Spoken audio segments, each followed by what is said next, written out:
I will be responding to RBWM's Climate Strategy Consultation.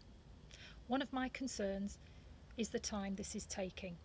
If we don't act soon, it will be too late and our planet will start to move towards extinction. We need to act now, RBWM. One of my concerns is that the council wants to use linear targets, going down, reducing emissions by the same amount every 5-year period. This is not going to work. We're going to run out of, going to use our entire carbon budget by the year 2028 at that rate. And frankly, it's a policy that's doomed to failure. One of my concerns is the absence of metrics in relation to climate change and carbon emissions and biodiversity restoration. How long is a piece of string? Well, without a ruler, a measure or a metric, we don't know.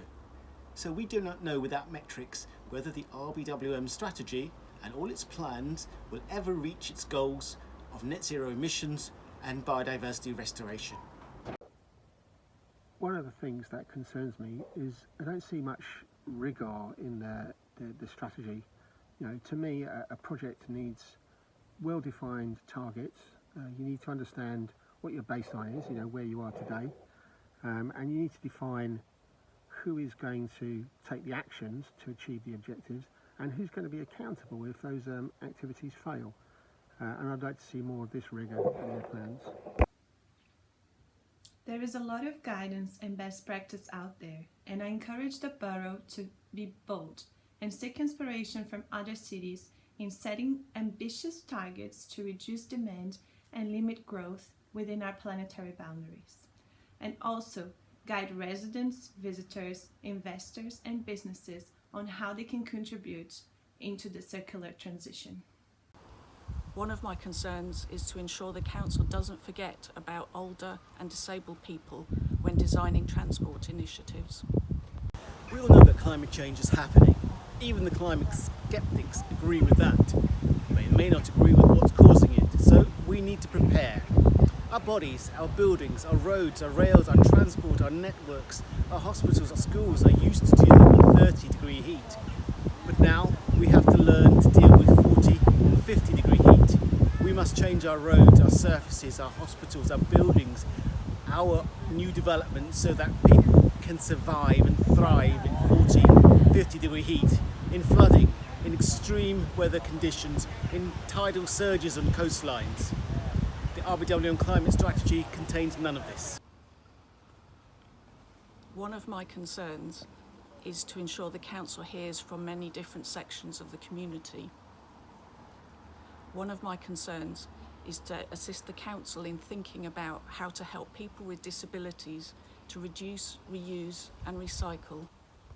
One of my concerns is that disabled people may not be able to use zero waste shops, and we want to be included in doing our bit to recycle and reduce what we use.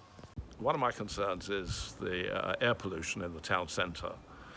I've considered that if a park and ride scheme were built on the outside of the town, the centre of town, Alexander car parks, coach parks, could be used for housing. This would reinforce the strength of the town centre, retail and social life, and would remove traffic from the town. One of my concerns is what we do with existing housing and existing business buildings. With heat pumps, with insulation, solar cells and solar thermal and smartly controlled devices. We could virtually reduce energy use of those buildings to zero. But it's going to cost a lot of money, something like maybe £1.5 billion across the whole borough. So where are the plans to do this, and where is our application to government for this money? One of my concerns is that many trees are being planted with good intentions, but all too soon they die through lack of ongoing care and watering. We need to ensure that they survive and become the ancient oaks and trees of the future. I'm responding to the RBWM's Environmental and climate consultation. One of my concerns is the conflicting messages with the use of green spaces and green belt for building houses not needed by this borough, rather than planting the number of trees already promised to help reduce the carbon emissions and increased biodiversity. One of my concerns is for the natural environment and biodiversity loss. The current strategy proposes a 10% biodiversity net gain only through the planning system. This does not seem anywhere near good enough given the amount of biodiversity that we're losing every day across the borough and across the country. I am responding to the RBWM Environment and Climate Strategy consultation. One of my concerns is the quality of air that we breathe.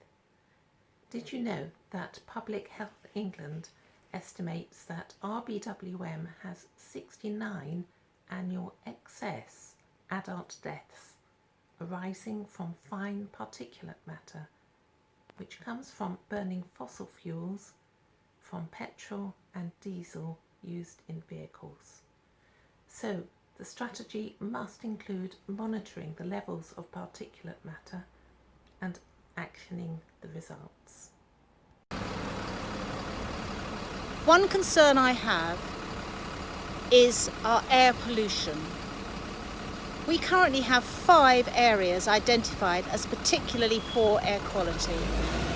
Areas covering schools and the routes that our children take to get to school. The Borough Local Plan, which RBWM plans to implement, admits that our air pollution is only going to get worse.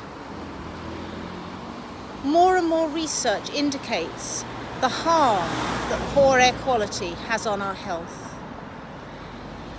This strategy, as it currently lies, does not do enough to improve air quality, the very air that we breathe. One of the things that concerns me is that in the transport section, we see a lot about encouragement, more about encouragement of green alternatives, but nothing really about getting people out of their cars. I think we need both a carrot and a stick, and we need to make using your car less attractive, while at the same time making other types of transport more attractive. Things like charging for workplace car spaces. Some councils are charging £400 a year per space, and then ring fencing that revenue to pay for activities to try and halt climate change. One of my main concerns is referring to the circular economy mainly as a waste management topic. This theme is so much wider than that. One of my concerns is accepting wasteful behavior, like thinking that recycling is a good thing when it clearly depreciates material value. This is no longer business as usual. I would love to see the borough integrate targets to further reduce demand, to set limits to growth within our planetary boundaries, to map resource flows and find efficiencies, to reward conscious consumption behaviors, and finally, to regenerate natural systems. One of the things that concerns me is I don't see much about how the council are going to fund things. One of the ideas we see other councils using is to set up a green energy company to both provide a revenue stream to support climate action, but also to help convince people to move to green energy. One of the problems I can see is that our council is under-resourced. We're not a wealthy council. We've chosen to keep council tax low. There isn't much money and there aren't many officers. Who is going to be responsible for making these changes and thinking them up and getting them agreed and actually executing on them? I don't see how this is going to happen.